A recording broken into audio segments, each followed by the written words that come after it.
Hi everyone, it's Ellis here, the producer of the True Story London podcast. I just wanted to drop in at the top of the episode to let you know that we had some technical issues with the live recording of today's story. Fortunately, we've been able to clean it up and make it sound as clear as possible, which is fantastic because it's such a brilliant story, but you may just notice a slight difference in the audio between the live story recording and the crystal clear interview afterwards. As we say, it's such a brilliant episode and we really hope you enjoy it.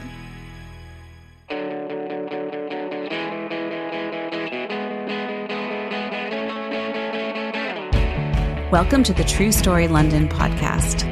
I'm Michelle Toth.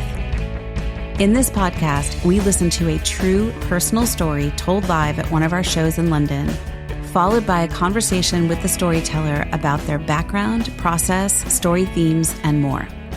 Today's storyteller is Bridget Leigh, telling the story of her unconventional childhood obsession and its impact on her life as a so-called weirdo.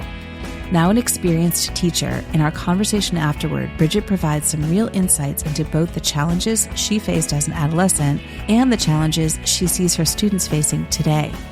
But first, let's listen to Bridget's story, recorded live at 21 Soho.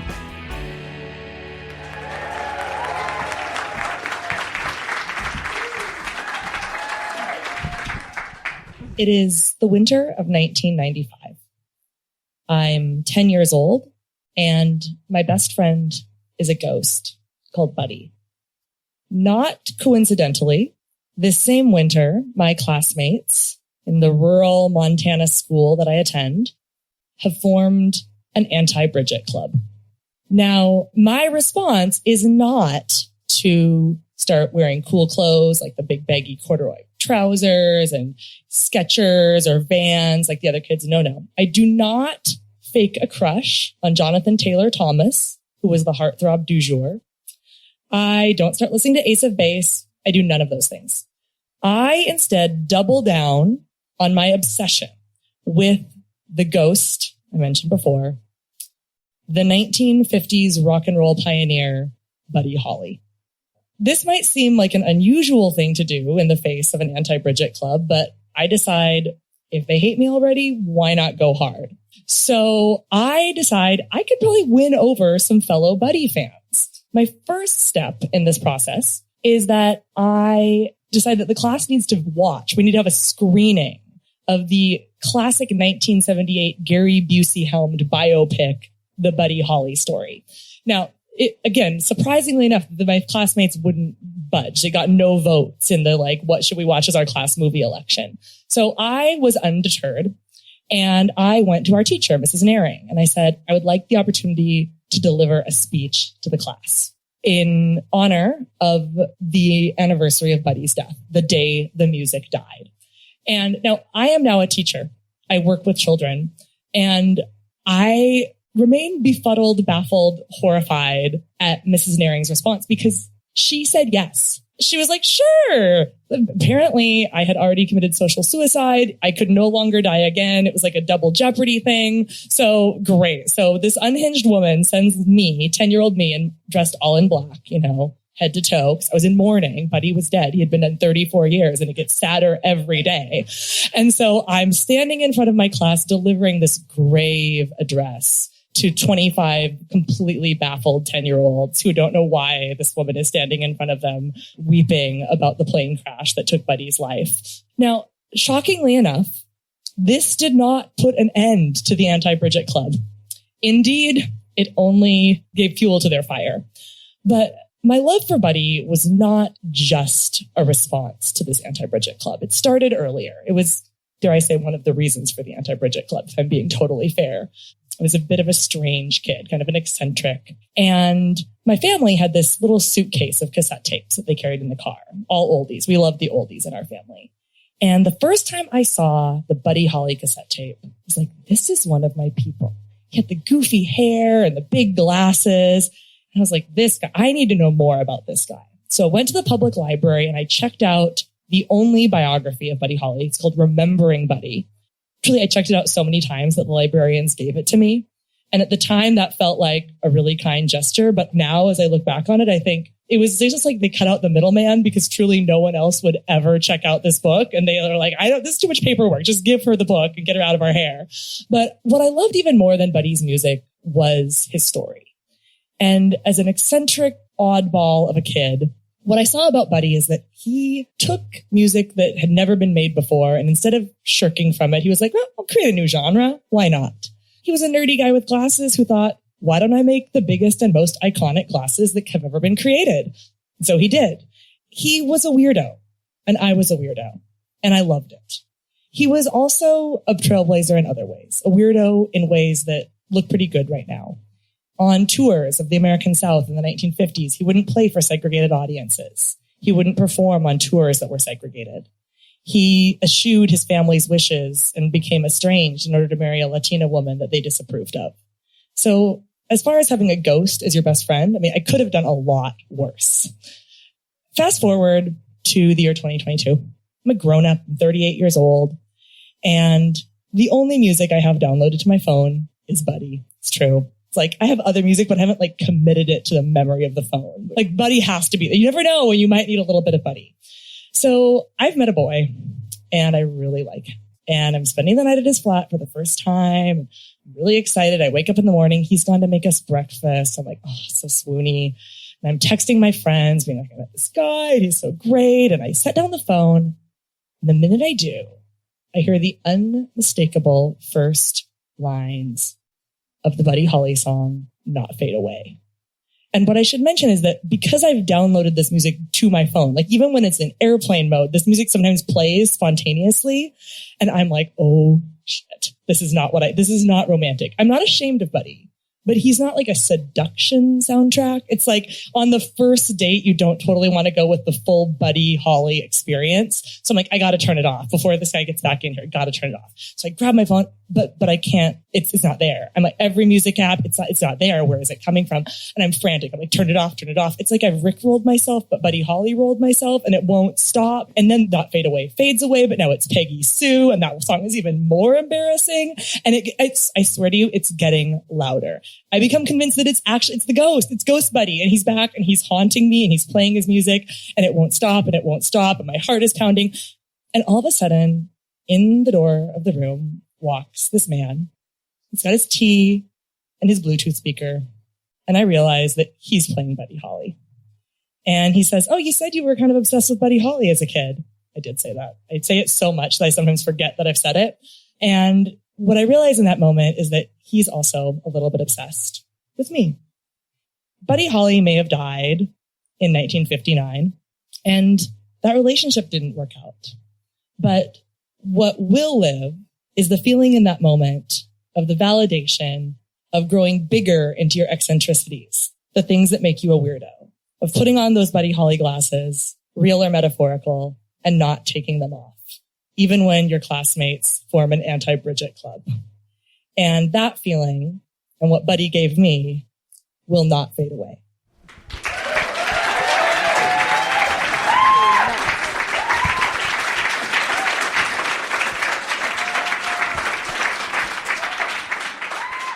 Bridget, welcome to the podcast. Thank you so much for having me. How does it sound to hear your story back? Honestly, much better than I imagined.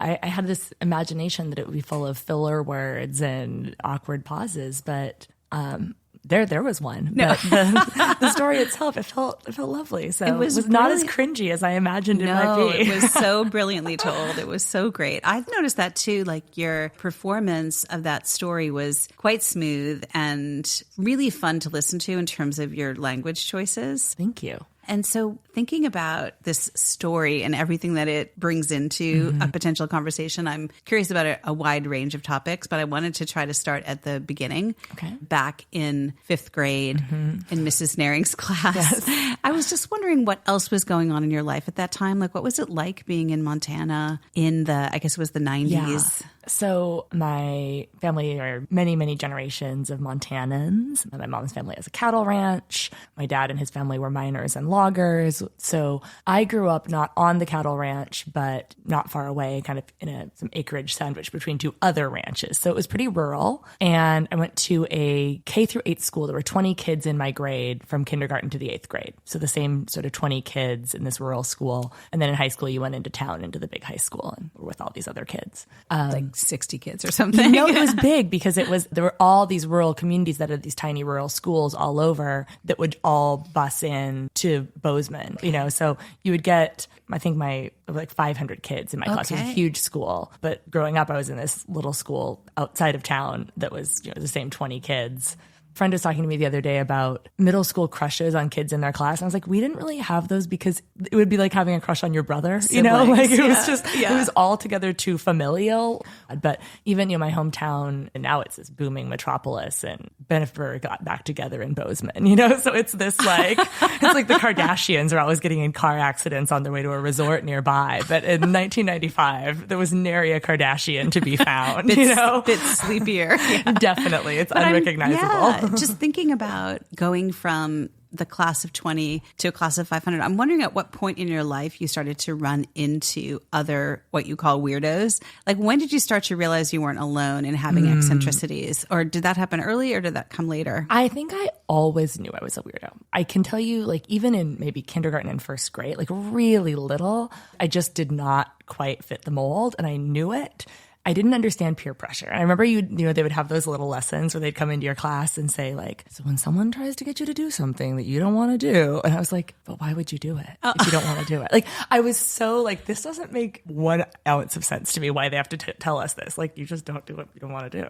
So I think always that was the case. I didn't really have my people in that school. I had a friend who started the Anti-Bridget club, former friend, who, and she was kind of the one person that I was close to, but yeah, she was a bit of a bully. So she would, write me a note of all the things she didn't like about me. Oh my God. Too much Buddy Holly was 1,000% on the list. Also, being too loud, all the very traits that I'm carrying on into my 40s here. It was probably in high school, made some friends that were, I think, fellow weirdos. I have some pals now, still close friends from that era. It was a big school, and so you would find the other people who were like yourself. Yeah. I think I'm experiencing a little bit of envy of the idea of having that strong a sense of yourself at such a young age, because in comparison, I feel like I was always trying to fit in, not to any good result. I think if I could have been a little more courageous and been a little bit more myself at a younger age, I think it might have been quite good for me, as opposed to molding myself to what everyone else was like. So I admire that in you, even though it must have been a little hard. Well, it's a bit of a double-edged sword, I think, because I think part of it was authenticity and just I'm not doing that. But I think there's also an element of me that I still battle with, which is a bit of digging in my heels, that sort of cut off your nose to spite your face thing. I still, I'll say, I'm not going to do that thing that all the cool kids do, even as a grown-up adult woman. I remember I kind of wanted to listen to Ace of Base. I was like, that's kind of cool. But I was like, no, I've committed to Buddy Holly, and I'm not going to listen to anything else, And I think that I still, I'll say, I'm not going to do that thing that, I might not feel cool enough for. I think it was a wonderful thing of feeling like I could be myself and lean into the weird, but also I can see the ways that it's a shield that it doesn't always serve me. Sure. I can see that being a form of self-protection. If my choice was to blend in as a way of not being at risk for certain reactions or being excluded, you're like, well, I'm just going to own this. Yeah, no one's ever going to reject me if I don't give myself the opportunity to be rejected. Yeah, I'm just going to hang out here on the outskirts. Yes, exactly. Of this social circle of 20. So it was interesting to think about the Anti-Bridget Club and just that feeling of empathy for little Bridget. But it sounds like you were standing kind of steadfastly in that space. Yeah, it was two things at once, as it always is. If you talk to my mother, she would just be like, it was the worst year of my life, Because I think as a parent of a kid of that age, when your child's coming home and, this is the note my friend gave me. Oh, now there's an Anti-Bridget club. And also, my mom had been very cool in high school. She was kind of okay, so these are the things you're going to try to do to me.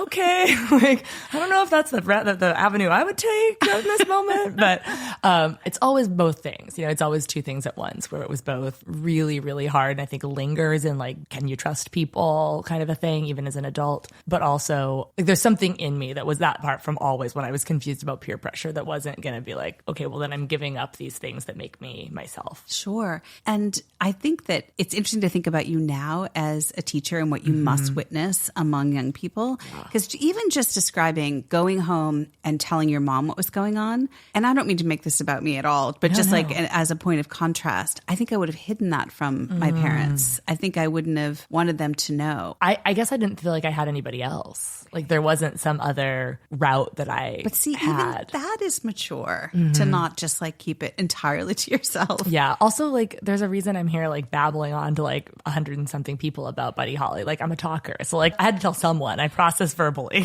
So, whether in a crowd or with friends, I think I had to talk through it. And what's great is, like, this is, like, again, 1995 in Montana. And my mom is not a person who's great with, like, feelings and emotions. My parents were not that way. And they were always kind of uncomfortable with how big my feelings were. But she was like, I'm going to find you a therapist. And I think that was really amazing. In, 1995 in Montana was not a time when everyone was like sending their kids to therapy, and again, it was a funny thing where anytime I would freak out, she'd be like, well, we need to call, like, let's go to therapy, because that was all very, I think, stressful to her. But I think the big thing is that she thought to do it. Like, absolutely. Like, amazing. That is extraordinary. Like recognizing in herself that she didn't know how to handle it and finding help. That's quite remarkable. I'm curious about this friend drama issue and your perspective now as an adult and as a teacher. What do you think is best in terms of parental involvement when kids like age 10 or fifth grade are having trouble? What's the right thing to do? I'm curious what your perspective is as a teacher. Well, one thing is, so in some ways it's worse to be a kid now. Like social media, the internet, phones, etc., have made life a lot more challenging to be young.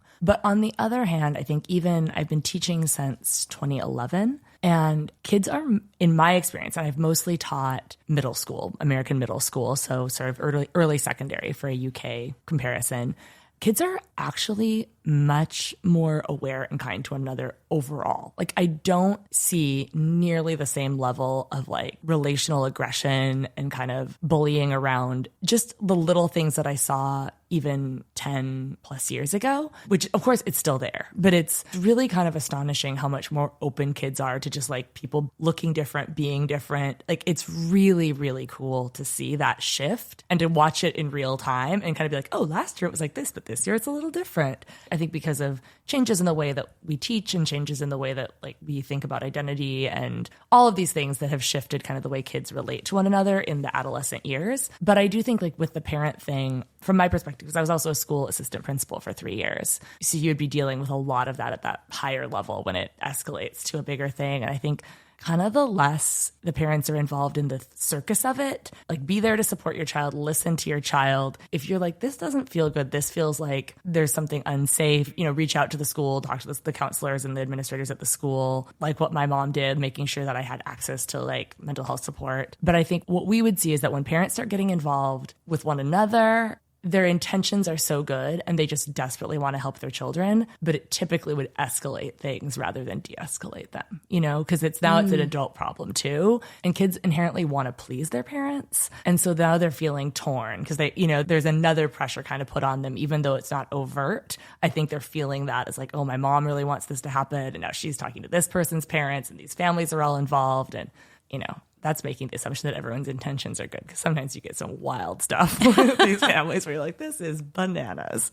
Well, that's really good advice. So basically work within the system around the kids who are trying to manage their own friendship and their own dynamic, but don't actually get involved with the other child's parents or the child or intervene in that sort of crossing a line type of way that's too confusing for your kid. Now they have to manage you, your feelings, the sense that you're worried about them, as opposed to the confidence that they can work it through. Yes. It's nice to know that you have this person who's just in my corner. They're on my team. They understand what's going on. And they're not like overlapping in all of these other parts of my life. So Bridget, that's such interesting context for your own experience. Because, understandably, when you're presenting it in a 5 or 6 minute story, you're giving us the highlights. You're telling us, we know it all worked out fine, that you're like thriving in adulthood and all this stuff. But in those moments, it sounds like it was actually quite stressful. Absolutely. Yeah. Yeah. And would you think that what was going on with the Anti-Bridget Club, like, did that veer into bullying, or was this just like, oh, absolutely. Yeah. I would absolutely call it that. Like, it was, I mean, I think, yeah, starting an Anti-Bridget Club and having all your classmates in it, that feels like it's pretty bad textbook. Yeah. But I checked the bullying box on that one. Yeah, it just, you sounded so strong as you were maybe in reflection or in retrospect. You're able to see like this strong little 10-year-old. But I'm so glad you had the support that your mom provided and set up for you. Yeah. In terms of that choice of Buddy Holly, like, I find this also to be such an interesting choice and such a cool one. Like, it sounds like you got really caught up in this amazing story. Yes. I think I've always been a bit of an obsessive. So I'll find something that I'm like, I think before Buddy, we had this family friend who played on a girls basketball team, a high school girls basketball. And I was like obsessed with this woman and her basketball team and basketball. And I was like, I had to know everything about that. And then it was like, and then it's Buddy Holly. And it was like all Buddy. And then it was like the Lakers and, you know, the Beatles were at one point. Like, I can acknowledge Buddy's place as a huge trailblazer and an influence on music and pop culture that came after him. Like, there's just so many things that he influences once you kind of know, like, that the you can Beatles. see, like the Beatles, you know, like he was their name. The Beatles came from the Crickets, his band, and the first song they ever recorded, they paid like a small amount to go into like a little Liverpool recording studio, and they recorded one song they wrote and Buddy Holly's That'll Be the Day. And then the story goes that they would trade the record. It was John, Paul, and George at that time. They would like each get the record for a week. They could like hold it for a week and then they could transfer it to the next person. But little, like, you know, the Buddy Holly glasses, you know, in the noughties, that sort of indie twee style was really very, like, Buddy Holly derived. Like, he was kind of a style icon in that era. There's just so many little references that you find to him and to his music in the modern era, whereas, like, I'm probably not listening to it now. I feel like it has its time and its place, but I found something in it as a 9, 8-year-old, 10-year-old, and really well, I loved have to it. say, your story made me go back and listen to Buddy Holly. And I grew up listening to Buddy Holly because my parents listened to him, and I knew the songs but didn't really associate them with the artist. I just knew the music. So you reintroduced me to something which was really fun because the music's so good, and you can really see the influences or hear the influences, as you say, and what a trailblazer. So I was curious, thinking about incredibly short career, like half a decade less. Like, he died when he was 22. It's insane 22 years how old. young he was and also how much influence he had. I was just wondering for yourself, just as a thought exercise, would you personally prefer to have that kind of short life with huge impact, or would you rather have a long life with less impact or mediocre impact? I mean, I think my definition of impact is probably different than Buddy Holly's. You know, I think I would choose the longer life with a more dispersed impact, maybe. I was on the phone last night with a student that I mentored her when she was like 12 and I was 23. So now she's, you know, almost 30. And we've been in touch for all these years. And it was such a joy, you know, to check in and chat with her. And I think that piece of like, I've been a teacher and been a school leader and I've worked with a lot of young people, and I'm not influencing the Beatles, but I think that sort of longer dispersed impact is what I would want. Sure. I have to say, I asked the question, and I know it's a ridiculous question. It'd be very hard for anyone to answer that they would want the short life with a big impact, because you don't get to live it. Yeah. You know, you only get that small you don't amount. know. You have to be the most generous person on the planet, because the Buddy Hollys of the world have had such outsized influence. But can you imagine if he lived a full life? I know. And then you wonder, would he have still had the same influence? Or was part of the allure the sort of, and then it was cut short? Yeah. You know? I think for any normal person, you get that question and you're going to want the full life. Yeah. And you'll take the spreading out of your influence, your impact, your connection with others over 70 years as opposed to 20. But this idea to become a teacher, where did that come from? How did you become a teacher? I was living in Seattle. I'd gone to university in Portland. wanted to be away from Montana. I had one older cousin who had left. And I sort of had one idea of how to leave Montana. And she had gone to a small private liberal arts school in the Pacific Northwest. So I was like, aha, one must go to a small private liberal arts school in the Pacific Northwest. That's how you do it. But when I was probably 12 or 13, I was like, I'm going to go to school like this. I'm going to study in London for a year. I'm going to move to a city where I can live in an apartment and walk to a coffee shop. Those were my great life aspirations. And I did all of them. So, went to school at the University of Portland. I studied for a semester and then another summer over here 20 years ago. Then graduated, was like just doing random jobs. I couldn't afford to fly anywhere for a job interview, but I knew I wanted to live in a bigger city than Portland. So I would interview for jobs in Seattle because I could drive there. That was my rationale for moving to that city. But I was working there. I was working as a receptionist at a taco company. And excuse me, a taco company? Yes, it was called Taco Del Mar. And it was Baja Beach tacos. And I answered the phones and told the people who called that we were not, in fact, Del Taco. That was most of my job. They'd be like, I was at your drive-thru in Chico, California, and the French fries were terrible. And I'd be like, we don't have a drive-thru. We don't have French fries. You're looking for Del Taco. Let me give you their phone number. Like at one point I had the phone number for Del Taco corporate, memorized. So I had that job. I once had to drive a PT Cruiser with a giant surfboard and tacos plastered all over it across the country. They flew me to Montana to pick up this PT Cruiser, which had for some reason been in Montana. And I was, I was 22. I had no money. So they were like, we'll fly you to see your family if you drive this car back. But it's a stick shift, which I didn't know how to drive. And I was like, oh yeah, I can do that. So they fly me out there. My dad in one day teaches me how to drive a stick shift. Oh, this car has no air conditioning. I had to drive back over all these mountain passes in this car I don't know how to drive with no air conditioning. So that was that job. But I was doing that, which was really a great career path. Eventually got a job planning events at the local zoo, another kind of wild job.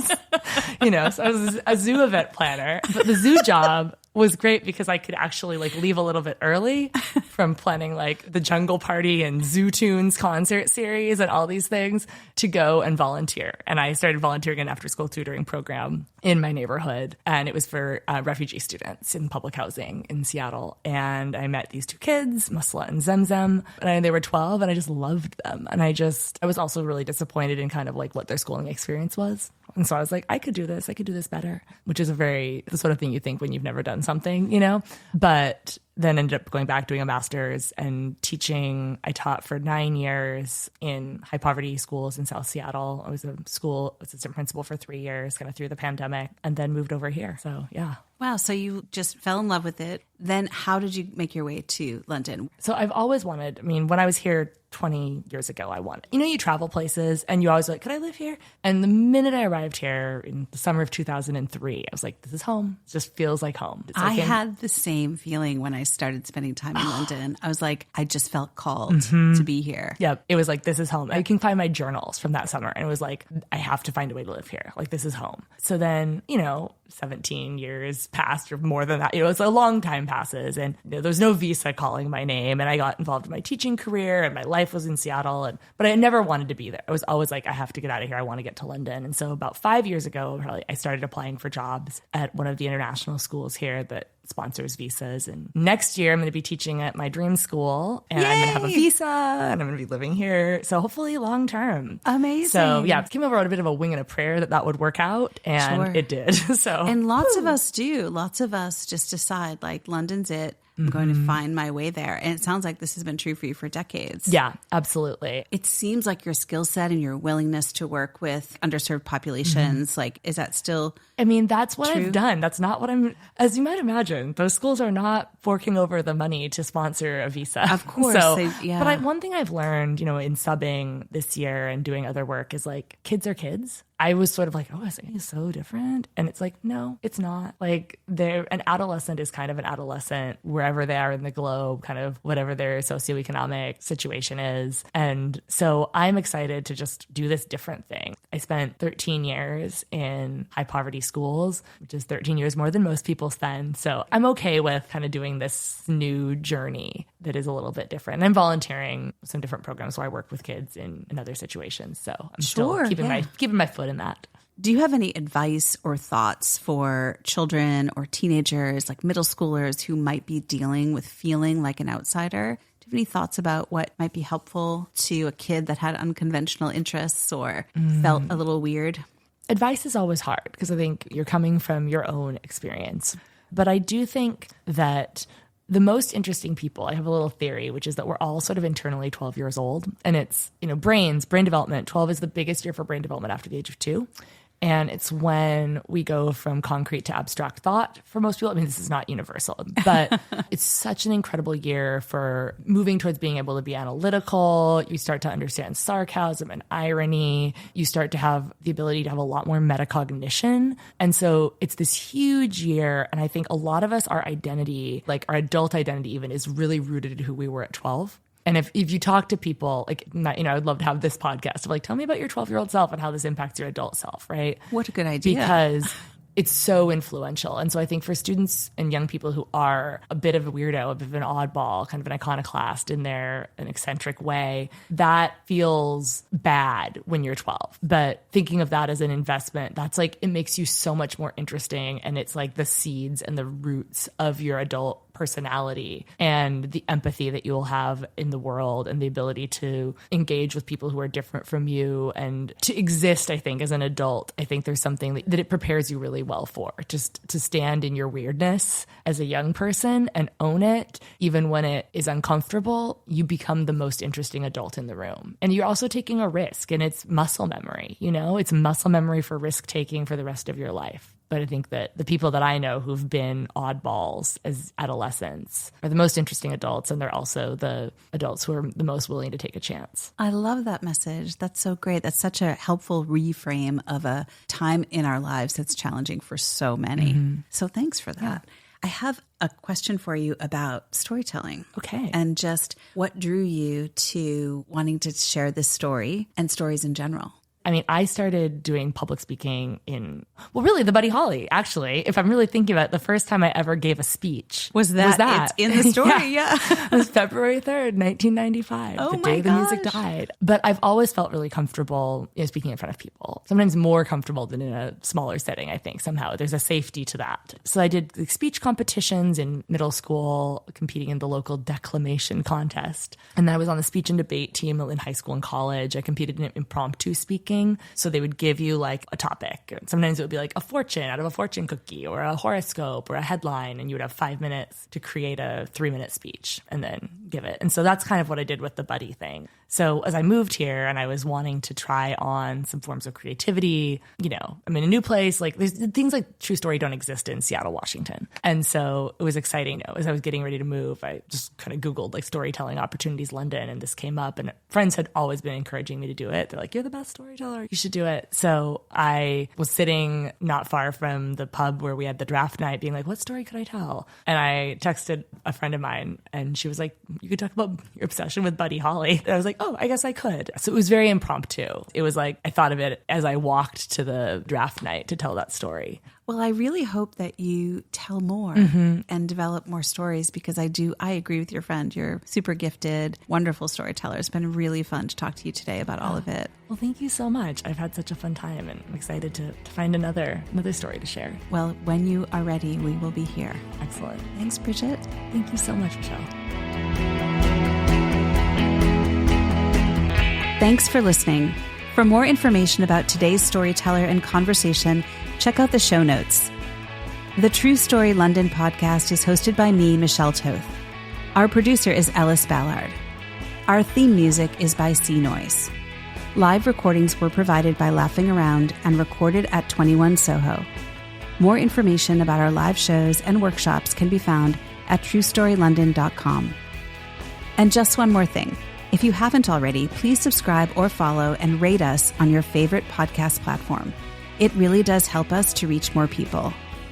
Thanks, and we'll see you for another episode soon.